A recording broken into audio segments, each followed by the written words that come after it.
बिस्मिल्लाहिर्रहमानिर्रहीम। Transgender act के बारे में मैं आपको बता रहा था। इससे पहले मैंने एक वीडियो अपलोड की है। आपसे गुजारिश है कि वो जाकर सुने ताकि आपको मुकम्मल इसके बारे में पता चल जाए।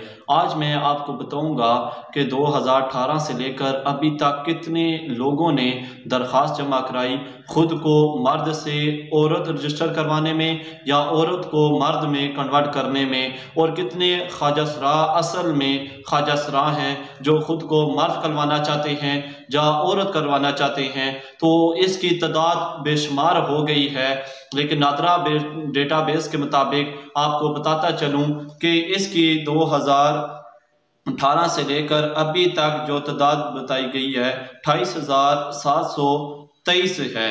और उनमें से मर्द से औरत जो लोग बनना चाहते हैं उन्होंने जो दरख्वास्त जमा कराई वो 16,530 हैं। ये वो लोग हैं कि जिनका ये कहना है कि हम में औरत वाली फीलिंग पाई जाती है तो हमको मर्द से औरत रजिस्टर करवाया जाए, और नादरा में इन्होंने जाकर दरख्वास्त जमा करवाई है। उसके बाद वो औरतें आती हैं जो ये कहती हैं कि हम में मर्दों वाली फीलिंग पाई जाती है तो हमको औरत से मर्द में तब्दील किया जाए और हमारा डेटा जो है वो मर्दों वाला लिखा जा सके, हर जगह पर हमको मर्द करवाया जा सके और हर जगह पर हमको मर्द तस्लीम किया जा सके।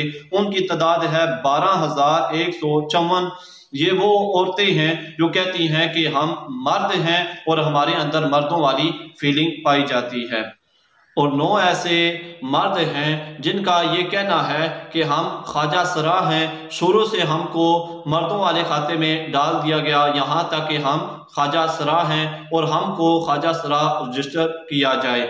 उसके बाद 21 ख्वाजा सरा वो हैं जो कहते हैं कि हम मुकम्मल तौर पर मर्द हैं, हमको मर्दों वाले खाते में डाला जाए। उसके बाद 9 ख्वाजा सरा ऐसे हैं जो कहते हैं कि हम मुकम्मल औरत हैं और हमको औरत कहा जाए और हमको औरत तस्लीम किया जाए, हम ख्वाजा सरा नहीं है। ये 9 ख्वाजा सरा वो हैं जो खुद को औरत कहलवा रहे हैं। तो देखा जाए कि इन 4 सालों में 28,000 और कुछ ने दरख्वास्त जमा करवाई है, तो इतने लोग मर्द से औरत बनने को तैयार हैं और औरत से मर्द बनने को तैयार हैं। और ये उस वक्त था जब ये बिल मंजूर नहीं हुआ था। तो देखें कि अब बिल मंजूर हो चुका है तो आगे हमारे नौजवान नस्ल किस तरफ जाएगी।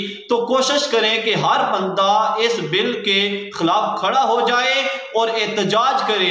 अगर कोई सोशल मीडिया पर एहतजाज कर सकता है तो सोशल मीडिया पर प्लेटफॉर्म ऐसा है कि जहां दुनिया में आप किसी कोने तक आवाज पहुंचा सकते हैं। और अगर कोई आलिम है तो वो तमाम अपने तलबा को ये बताए, और अगर कोई इमाम है तो वो अपने मुक्तदियों को ये बताए, ताकि इसको ज्यादा से ज्यादा अगर वायरल किया जाए तो ये खुद ब खुद रुक जाएगा। तो कोशिश करे, हर मुसलमान का ये काम बनता है और हर मुसलमान पर ये फर्ज है कि ऐसे नहुसत वाले कामों और जिन पर अल्लाह ताला का अजाब आ सकता है ऐसे कामों से खुद भी बचें और आगे दूसरों को भी बचाएं। अल्लाह ताला की बारगाह में मैं यही दुआ करता हूँ कि अल्लाह ताला ऐसे बुरे कामों से हम सब को बचाए।